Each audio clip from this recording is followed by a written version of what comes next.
국민의힘 차기 당대표 경쟁 구도가 4파전으로 확정되면서 당권 주자들 간의 경쟁도 본격화하고 있습니다.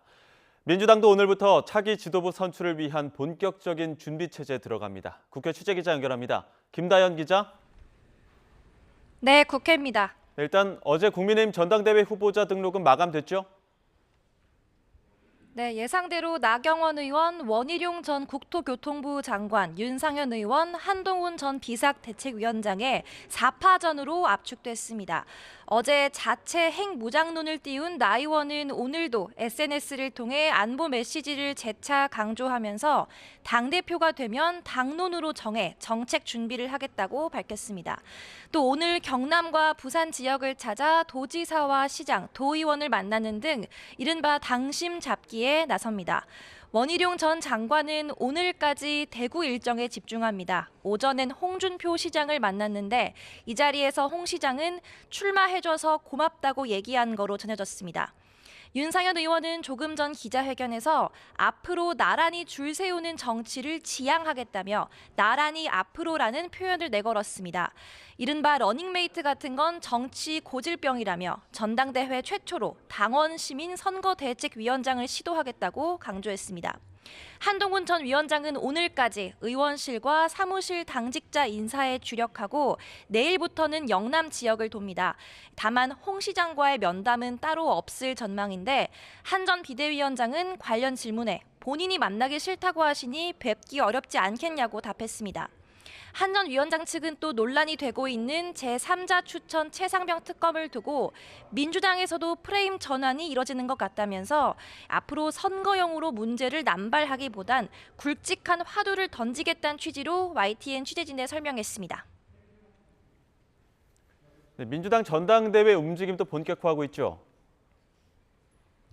네, 더불어민주당도 전당대회 준비위원회와 선거관리위원회를 공식 출범하며 본격 전당대회 준비에 나섭니다.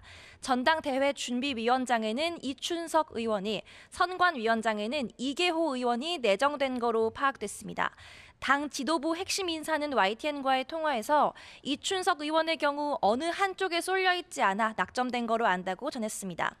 전당대회는 사실상 이재명 전 대표의 단독 출마가 예상되는 만큼 준비비는 후보가 한 명일 경우 어떤 선출 절차를 밟을지도 결정할 예정입니다.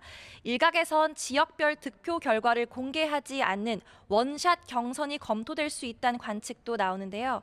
당내에선 지역별 결과를 공개하는 게 큰 의미가 없는 만큼 그럴 가능성이 크다는 전망도 있지만 당원 당규상 어렵지 않겠느냐는 의견도 있습니다.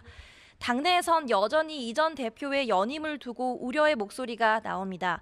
중도층 흡수와 전당대회 흥행을 위해서는 다양한 후보가 나서야 한다는 건데요. 우상호 의원은 CBS 라디오에서 민주적인 원리로는 반대할 수가 없지만 중도층에서 욕심이 과도한 거 아니냐는 비판을 받을 수 있다고 말했습니다. 또 친명계로 분류되는 인사들의 최고위원 출사표도 잇따르면서 이재명 1극 체제가 더 공고해지고 있다는 비판도 제기됩니다. 네, 상임위 상황도 살펴보겠습니다. 오늘도 여당 의원 참석했습니까? 네, 오늘은 보건복지위와 환경노동위원회 전체 회의가 열리는데 일단 여당 의원들도 참석했습니다. 복지위는 청문회를 열어서 의대 증원으로 촉발된 의료계 상황과 관련한 의견을 듣습니다. 복지부 측 증인으로는 조규홍 장관 등 4명이, 참고인으로는 임현택 대한의사협회장 등 10명이 이름을 올렸습니다. 복지위와 환노위 모두 상임위원장을 민주당 의원들이 맡은 데다 여당이 합의되지 않은 청문회 일정을 두고 반발할 수 있어서 어제에 이어 오늘도 대치가 이어질 거란 우려도 나옵니다. 이런 가운데 여야는 내일 오후 2시 본회의를 열어서 여당 몫으로 남은 7개 상임위원장을 선출해 원구성을 마무리 짓겠다는 계획입니다. 지금까지 국회에서 YTN 김다연입니다.